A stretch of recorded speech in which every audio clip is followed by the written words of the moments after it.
બધા મિત્રોને મારા જય માતાજી. આપણી આ ચેનલ સત્સંગ સરિતા ગુજરાતીમાં આપ સૌનું હાર્દિક સ્વાગત છે. તો મિત્રો, આગળના વિડીયોમાં આપણે 3 અધ્યાય જોયા. પુરુષોત્તમ માસ ચાલી રહ્યા છે. તો આજે આપણે જોશું અધ્યાય 4, મલમાસની દુઃખદ કથા. સુત પુરાણી બોલ્યા, હે મુનિ શ્રેષ્ઠો, અધિક માસને આશ્વાસન આપતા શ્રી વિષ્ણુ ભગવાન બોલ્યા, મારા ધામમાં રુદન હોય નહીં. અહીં આવનારના બધા દુઃખ દૂર થઈ જાય છે. પછી દુઃખ, અપમાન અને તિરસ્કારને લીધે મલમાસનું જીવન ઝેર જેવું બની ગયું હતું.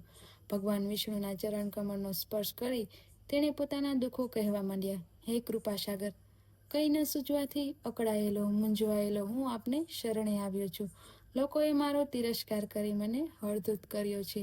હું અનાથ છું, આપ મારું રક્ષણ કરો. મલમાસ નામ આપીને મારા ભાઈઓએ મારા ઘોર અપમાન કર્યું છે. મારું જીવન અસહ્ય બની ગયું છે. મારો કોઈ અધિષ્ઠાતા દેવ નથી.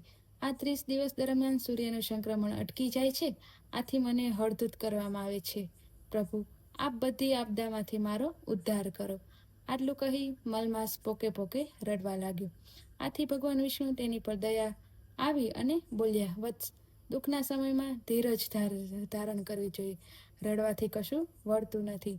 મારે શરણે આવેલ કોઈ પણ દુઃખી સંકટ મુક્ત થયા વિના પાછો ફરતો નથી. મારા ધામમાં અને મારી શરણમાં દુઃખ, શોક કે મૃત્યુનું નામો નિશાન જોવા મળે નહીં. હું તને દુઃખમાંથી મુક્ત કરીશ. તારે જે કહેવું હોય તે ધીરજ અને શાંતિથી કહે. ભગવાન વિષ્ણુના આવા વચનો સાંભળી મલમાસને આનંદ થયો. તે 2 હાથ જોડી બોલ્યો, હે પરમ કૃપાળુ, મારું દુઃખ મેં આપની સમક્ષ રજૂ કર્યું છે. મારો તિરસ્કાર ન થાય. મારા જેવા અન્ય માસો, પક્ષો અને તિથિઓની જેમ અધિષ્ઠાતા દેવ છે તેમ મારો અધિષ્ઠાતા સ્થાપિત કરો. આ માસમાં શુભ કાર્ય થઈ શકે એવી આપ કૃપા કરો. લોકો મને મલમાસ ન કહે તેના માટે મારું યોગ્ય નામકરણ કરી આપો.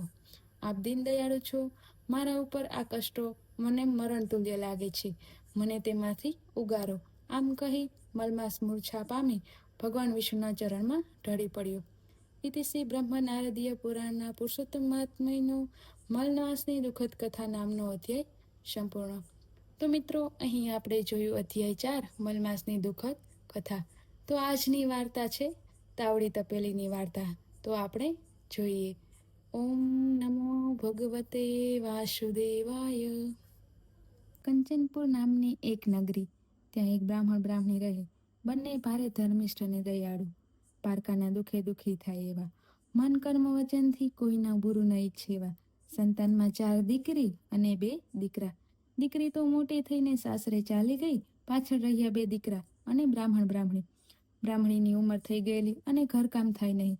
દીકરા નાના હતા એટલે વહુ પણ લવાય તેમ ન હતું. હવે શું? પવિત્ર પુરુષોત્તમ માસ શરૂ થયો. થવાના 1 દિવસની વાર હતી ત્યારે બ્રાહ્મણી વલોપાત કરવા લાગી. અરે રે, કાલથી પવિત્ર અમૃત માસ શરૂ થાય છે.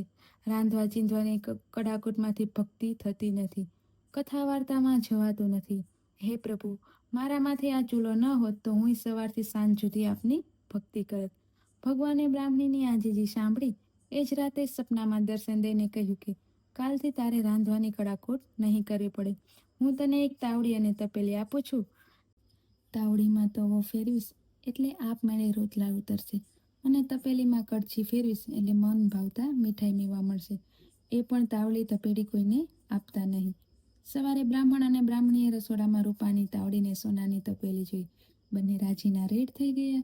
નિરાતે સ્નાન ધ્યાન કર્યા, વાર્તા સાંભળી, દેશ દર્શન કર્યા અને બપોરે ઘરે આવીને તાવડીમાં તવીથો ફેરવ્યો તો રોટલા ઉતરવા માંડ્યા અને તપેલીમાં કડછી ફેરવી તો મેવા મીઠાઈ તૈયાર થઈ ગયા. બધાએ ધરાઈને ખાધું અને પ્રભુભક્તિ કરવા લાગ્યા. હવે તો બ્રાહ્મણી ઘણી ખુશ છે. માથેથી ચૂલો ઉતરી ગયો. એ તો સવારથી સાંજ સુધી ભક્તિ કરવા લાગી. છોકરા વિચાર કરે છે કે માં રાંધે છે ક્યારે? નથી ચૂલો સળગાવતા કે નથી લોટ બાંધતા, અને વળી રોજ મેવા મીઠાઈ ક્યાંથી આવે છે? એક દિવસ છોકરાએ છુપાઈને બધું જોયું. છોકરા તો આભા બની ગયા. એમણે તો આ વાત પોતાના મિત્રોને જણાવી. બસ ખલ્લાસ. 2-4 દિવસમાં તો આખું ગામ તાવડી અને તપેલીની વાત જાણી ગયું. ઉડતી ઉડતી વાત રાજાના કાને પહોંચી ગઈ. રાણીએ તો તરત હઠ લીધી કે એ તાવડી અને તપેલી મગાવું તો જ હું જમીશ, નહીંતર નહીં. રાજાએ પ્રધાનને આદેશ કર્યો કે મૂગ માગી કિંમત આપીને એ બંને વસ્તુ લઈ આવો. પ્રધાને બ્રાહ્મણીના ઘરે જઈ અને બંને ચીજની માંગણી કરી. ત્યારે બ્રાહ્મણી બોલી અને બ્રાહ્મણ બોલ્યો, માથું માગો તો આપી દઉં, પરંતુ આ બંને ચીજો પ્રભુની પ્રસાદી છે, એ તો અપાય નહીં. પ્રધાનજીને રાજાને વાત કરી. રાજાએ તો રોષે ભરાયું. તરત સેનાપતિને બોલાવીને કહ્યું, ન માને તો પરાણે લઈ આવો. સેનાપતિ ઉઘાડી તલવારે ગયો બ્રાહ્મણના ઘરે. બ્રાહ્મણ એને ઘણો વાર્યો, પણ સેનાપતિ તો સીધો રસોડામાં ગયો. તપેલીને હાથ અડતા જ તે ચોંટી ગયો. ન હાલે કે ન ચાલે. લાગ્યો બૂમો બૂમ કરવા. લોકો થઈ ગયા ભેગા. તમાશાને તેડું ન હોય.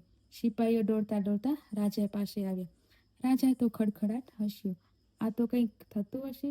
પ્રજા ભી દીવાના, સુનતા ભી દીવાના. રાજા તો અભિમાનની છાતી ફૂલાવતો આવ્યો બ્રાહ્મણના ઘરે. તપેલીને અડ્યું ત્યાં એ પણ ચોંટી ગયું. આ બધું જોઈને રાણી બધું સમજી ગઈ અને બંને હાથ જોડીને બ્રાહ્મણીની માફી માંગવા લાગી. બ્રાહ્મણી બિચારા શું કરે? એ તો પ્રભુને યાદ કરવા લાગ્યા.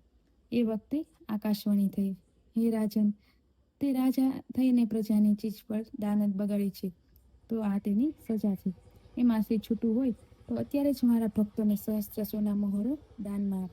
રાણીએ તરત જ સોના મોહરનો મગાવી અને બ્રાહ્મણને દાનમાં આપી. ત્યારે જ રાજા અને સેનાપતિ મુક્ત થયા. સર્વત્ર પુરુષોત્તમ પ્રભુનો જય જયકાર થવા લાગ્યો. પુરુષોત્તમને ભજે જે પ્રેમથી, તેના કષ્ટ દૂર થાય. પ્રારબ્ધ આડે ખસે પાંદડો, ભાગ્ય ભરપૂર થાય. હે પુરુષોત્તમ પ્રભુ, તમે જેવા બ્રાહ્મણીને ફળ્યા એવા સૌને ફળજો.